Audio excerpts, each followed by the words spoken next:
Gen Z மத்தியில lungi boys அப்படிங்கிற social media influencers ரொம்ப பிரபலம். கொஞ்ச நாள் முன்னால பராசக்தி படத்தை பார்த்துட்டு படம் நல்லா இருக்கு அப்படின்னு இவங்க பதிவு போட்டதுக்காக நம்ம அணில் குஞ்சுகள் அவங்களுடைய டைம் லைன்ல போய் கடிச்சு கொதறி வச்சிருக்காங்க. சும்மா கிடந்தவங்கள தேவையில்லாம சொரிஞ்சு விட்ட கதையா, அங்க போய் இவங்க வெறுப்பையும் வன்மத்தையும் கொட்ட அவங்க உடனே ஒரு வீடியோ பதிவு போட்டிருந்தாங்க. நாங்க படத்தை நல்லா இருக்கு அப்படின்னு நேர்மையான ஒரு விமர்சனம் வச்சோம்.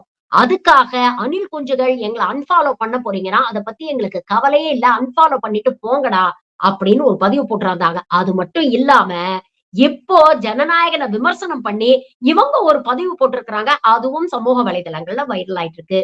இதுதான் சும்மா இருக்கிறவன சொரிஞ்சு விட்டு, இன்னும் பிரச்சனைய அதிகமாக்குறது அப்படிங்கிறது. இதுல வேற இன்னொரு முக்கியமான விஷயம். இது என்னமோ அந்த ஜனநாயகன் படம் வந்து இன்னொரு விஷயம் ஏதோ பகவத் கேசரின்னு ஒரு படம், அந்த படத்துடைய காப்பி அப்படின்னு சொல்றாங்க. அதுல பாலையா ஒரு குழந்தையோட பால் விளையாடுறாரு.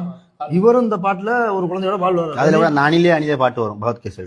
எல்லாமே ஒன்னா இருக்குன்னு சொல்லிட்டு வைக்க கூடாண்டாங்க அந்த பாட்டை. இது வந்து நடக்குது. இது ஒரு பெரிய பிரச்சனை. பகவத் கேசரியோட கதையா இருக்குமோ? ஏன்னா இல்ல கண்டிப்பா அதான் கமெண்ட்லயே போடுறாங்களே, நாங்க உப்புமா கொடுத்தாலும் திம்மா கேசரி கொடுத்தா இங்க மாட்டோமா அப்படின்னு சொல்லி போடுறாங்க.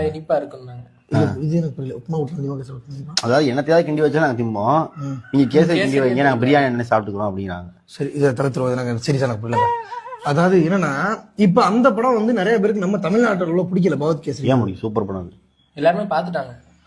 எல்லாரும் பாத்துட்டாங்க. சரி, எல்லாரும் பாத்துட்டாங்கன்னு வச்சுக்கோங்க. இது ஒருவேளை எல்லாருமே தெரியும். பேசதான்